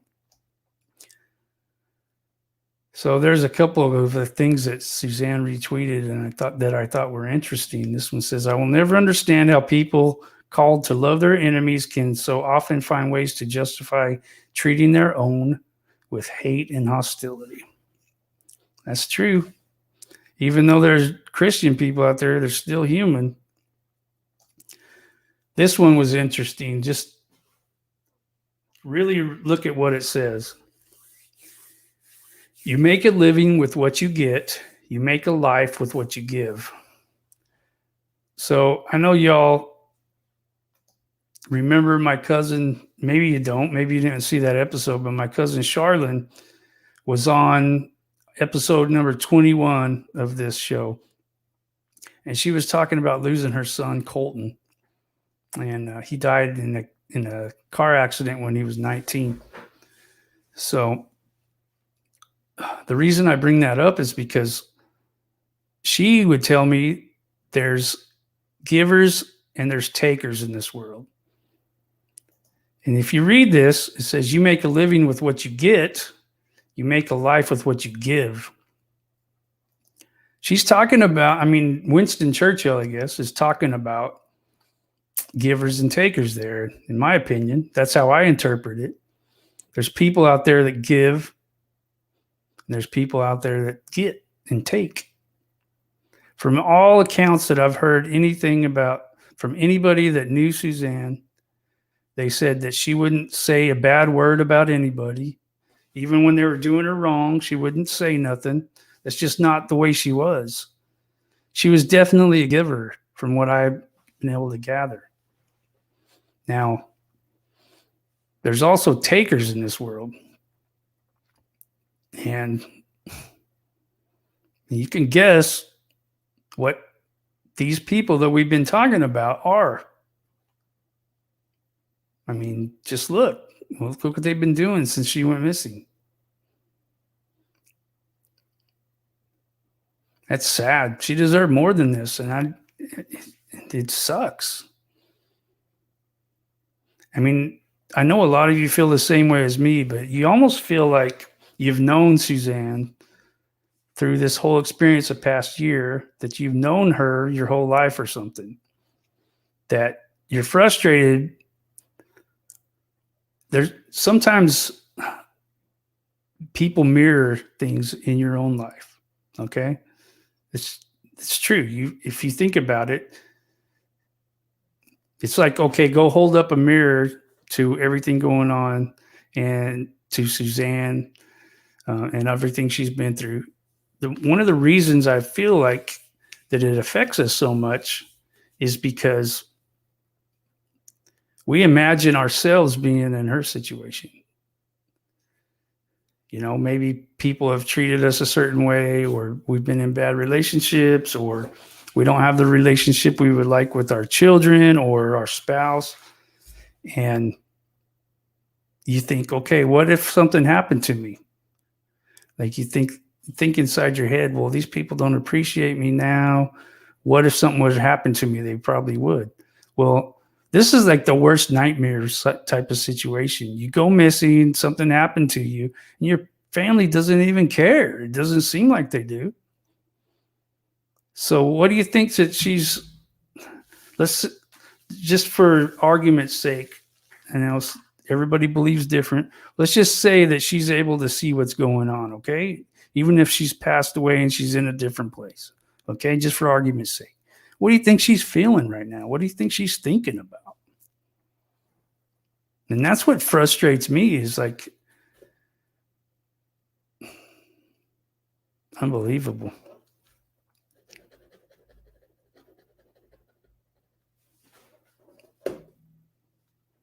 I would not want one of my loved ones looking down on me when something happened to them and thinking, what are you doing? Why aren't you helping find me? Why aren't you sad? Why are you making these choices that you're making?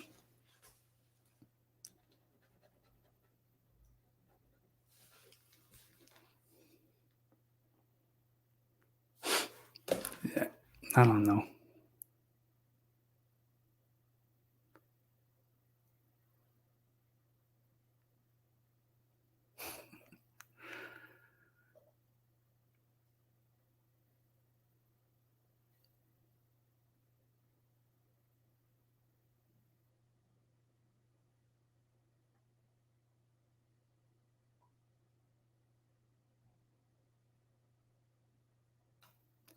So yeah, I'm just reading some of the comments here.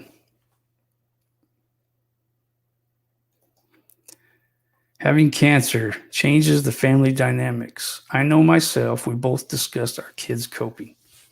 I'm sure that they dealt with a lot of stuff from their mom having cancer. I'm not going to dismiss that. That would, I would assume that would make them even more like they see their mom going through all that and going through the pain of treatment, going through the sickness of treatment.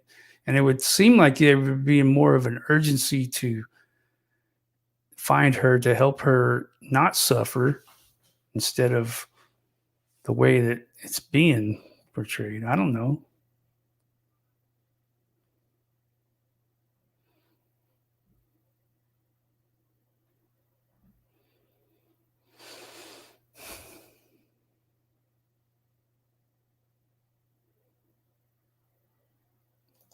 Yeah, I would love to know where she is. I mean, you know, one of the saddest things that happened during this whole thing was her dad had to pass away before he knew what happened or before they could bring her home. That was really sad. You could see the pain on his face when he would talk about her. Oh.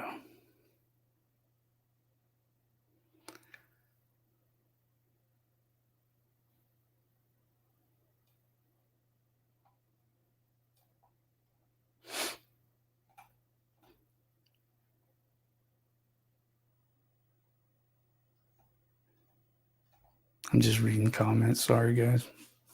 So if you guys want to ask me any questions, I'm kind of off my soapbox now. Hey, Millie Molly, I'm still going to do, I just been swamped with everything at work and at home, but I'm still going to do I think it's going to be a Saturday, not this Saturday, but it's going to be a Saturday where I'm going to do a live show around noon my time, which I'm pretty sure that will be evening for the people in, England and all those areas. So UK, I guess is what you guys call it, where all my ancestors come from. I'm like 49% English and 30% Scottish, and then a few other white races thrown in there. I have no, like, as far as what ancestry.com says, I have no like blood other than white. I mean, my dad and my uncle took some other tests and they said they were part Native American and stuff, which that was more, I'm sure if they are, I am, but the ancestry didn't pick up on it. So anyway, thanks for being here. I don't know what time it is over there, but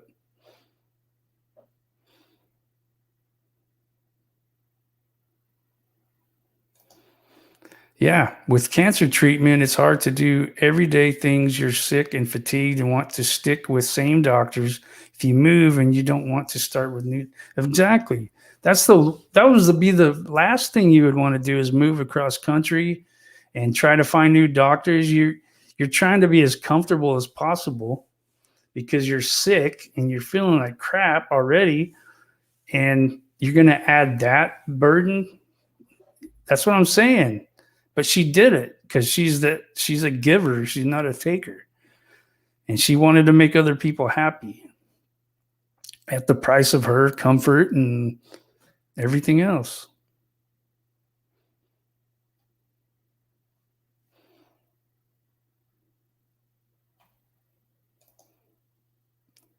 So I've talked to Teresa about this, and she told me there's no way she would have been on a bike, not from what she knew about how she was feeling and what she was going through. So, yeah, I definitely believe that. I've had family members go through cancer, and I wouldn't see them on no bike. And I can agree with this too. No biking on a Sunday on Mother's Day. No.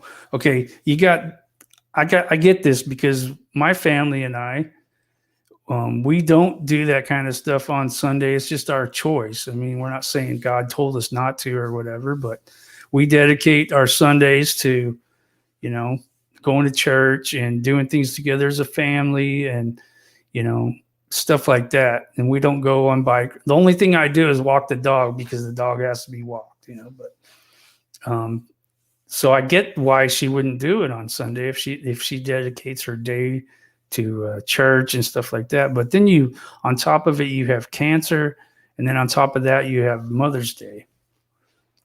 So,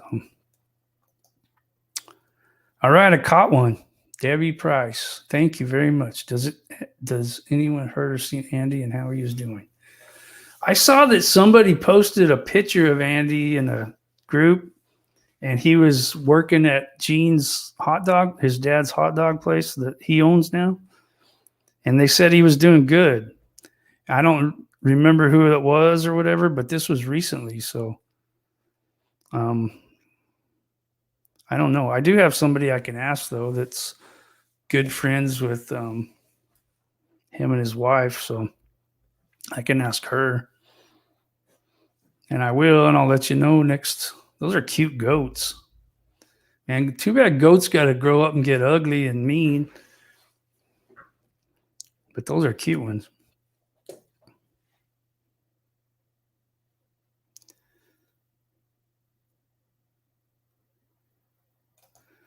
So it said, Spark the Light. Thank you for the comment. Thank you, Dusty. I did the same. Moved 2 states away from my doctors, friends, everyone to please my daughter. So, because you're a giver, you want to make other people happy. One thing I've learned though, if people aren't happy, you can't make them happy. I mean, you really can't. And my wife, Tiffany, has been trying to pound that into my head for a long time, So it's like you got to choose to be happy. You can't make anybody else happy. And so I believe that.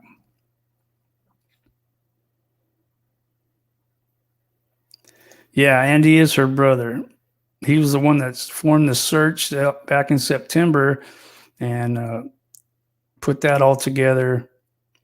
He did ask Barry and them for some of the money from the GoFundMe they put together to help with the search, and they didn't give him nothing. So he had to start his own and had just a fraction of what they raised. So they probably didn't give it to him because they didn't have it.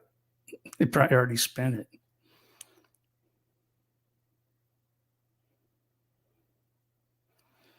Yep, he does. And not only that, but he lost his dad, not too long ago. So it's had a rough time. So.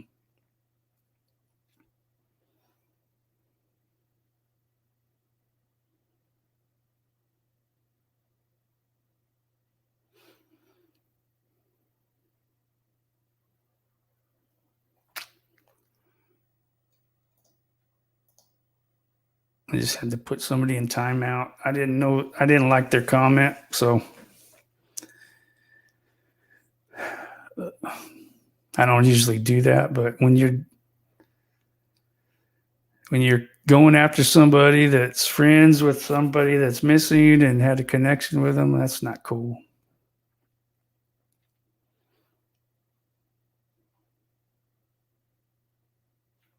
Man, I got some. There's some stuff I want to talk about, but I've been talking myself out of, and I've talked to people about it. And gosh, one of these days I'm going to let loose on some of this stuff, but I'm not tonight.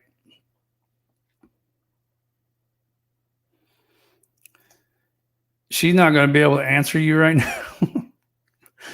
She's in the penalty box for something she said that I didn't like. So,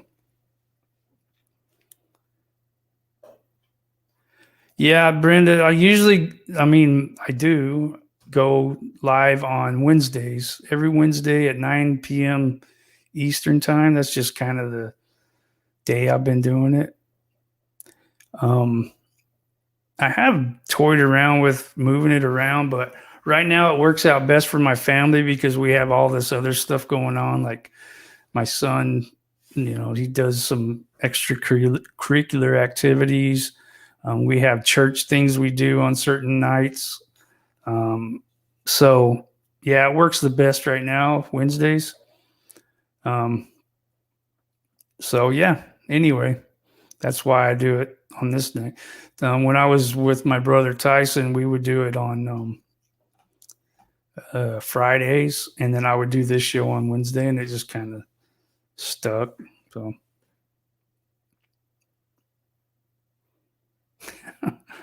yeah, I do say whatever I think, and it gets me in trouble sometimes, but it's just who I am.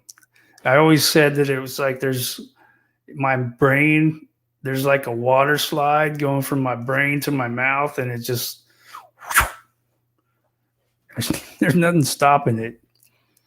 Sometimes it doesn't even start in my brain. It just starts in my mouth and shoots out, and no brain activity whatsoever. So, oh, see, I read your comments and you guys remind me of stuff. So,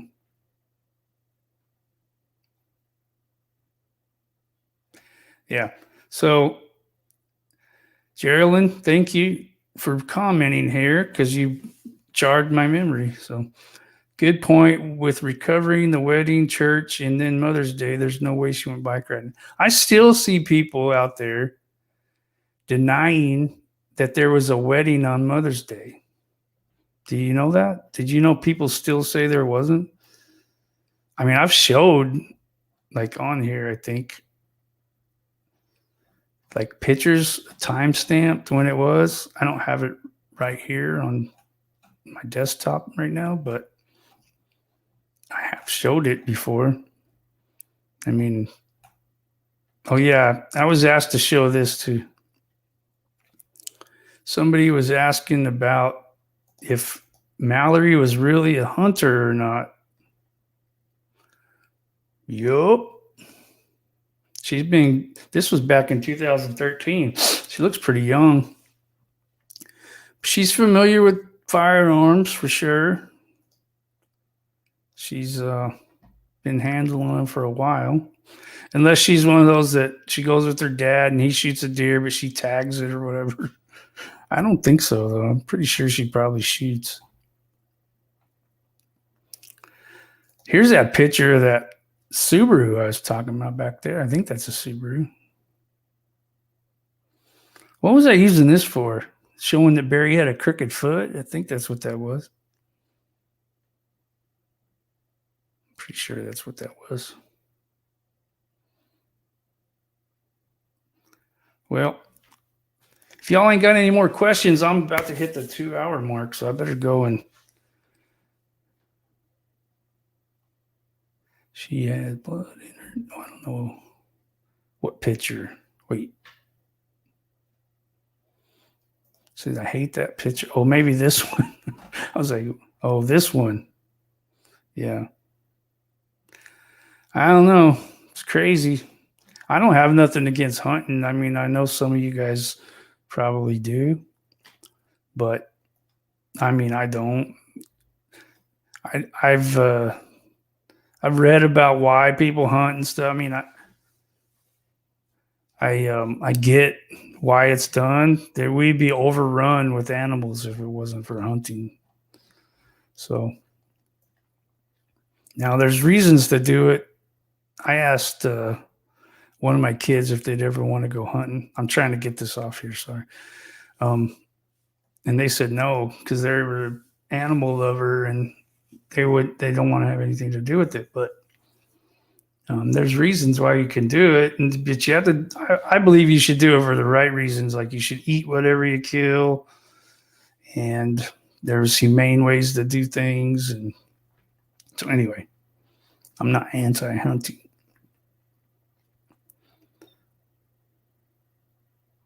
I was also asked to show this,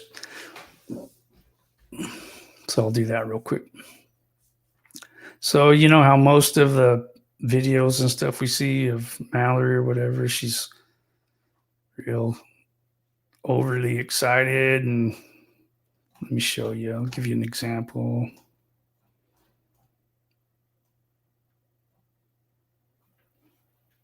Well, I mean, I think I'm pretty safe that you guys have all seen them, but I don't have any videos ready, but I do have some photos, like overly over exaggerating their expressions and like this kind of stuff. Or this kind of stuff. That. But then you go down here and you see her in a hospital bed. First of all, what's she in the hospital bed for? What happened?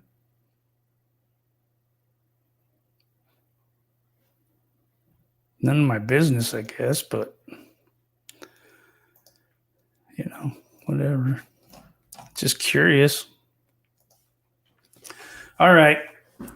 Y'all got any pressing comments? Because if not, I'm going to have to. No. That's what I was just thinking. No, it's not him. I looked up pictures of him this week and it doesn't look nowhere near. Hey, that's a good question, Brenda. I was commenting on his belt last week. Maybe that's why you're saying that. One more hour? Martin, come on, man. I worked like 9 hours today at my job, and then I come and do this for 2, and that's not even including the 2.5, 3 hours that I did to prepare after work. So yeah, it's yeah, that's a good way to describe it.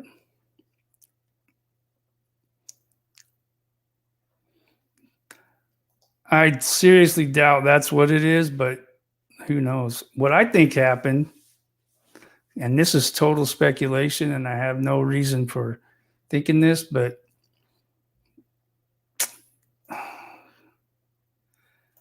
so anyway, I have no reason for thinking that. I guess I have reason for thinking it, but I don't have anything to back it up. I'm saying, but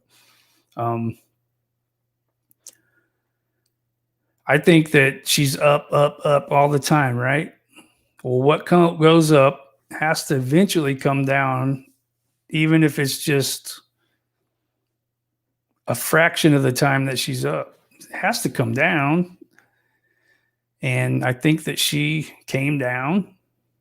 I think that she might have done. I mean, when you're that up all the time and you're that impulsive and you're doing crazy stuff, and eventually you're going to have your limit, right? Something's going to happen. It could have been a physical thing that she was in the hospital for. It could have been a mental thing. I have no idea. So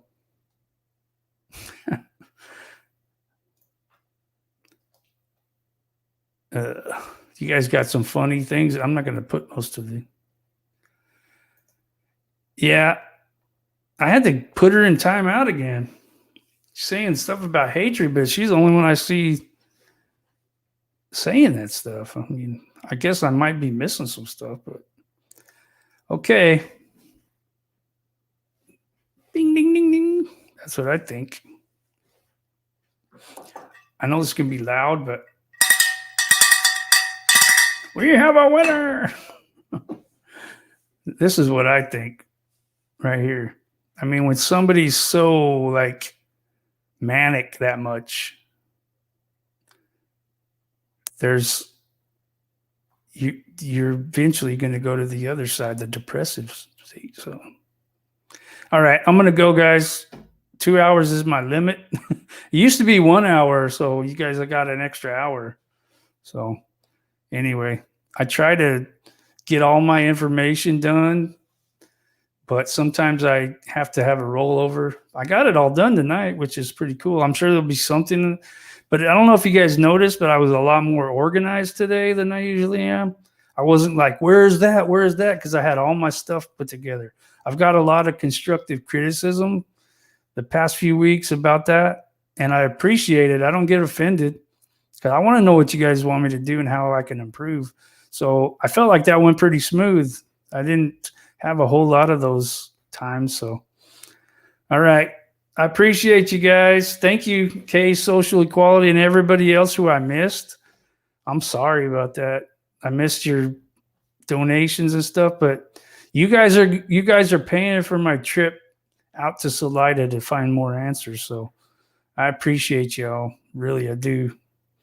And thank you. Adios.